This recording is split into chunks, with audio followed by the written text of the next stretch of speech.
Mobil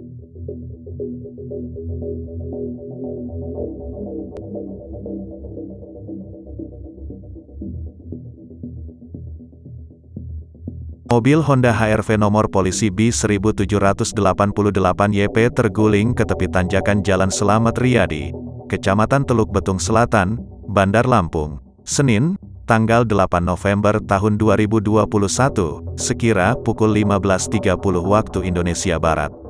Dari informasi yang dihimpun tribunlampung.co.id, mobil ini dikendarai seorang wanita bersama dua anaknya yang masih balita. Mobil tersebut melaju dari arah Jalan Gatot Subroto. Saat tiba di tengah tanjakan, mobil tersebut sempat berhenti.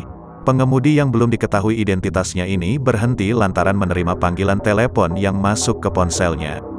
Namun pada saat yang bersamaan, datang sepeda motor dari arah berlawanan hendak masuk ke gang yang berada di sebelah kiri mobil. Mengetahui hal tersebut, wanita ini berinisiatif untuk menggeser posisi mobil agar motor tersebut dapat melintas. Diduga pengendara kurang fokus karena memegang ponsel, mobil tersebut mundur tanpa kendali. Alhasil, mobil berwarna silver ini bergerak masuk ke lajur berlawanan, hingga akhirnya terguling ke tepi tanjakan. Saksi mata, Suwandar, mengatakan, pengemudi dan dua balita di mobil tersebut selamat.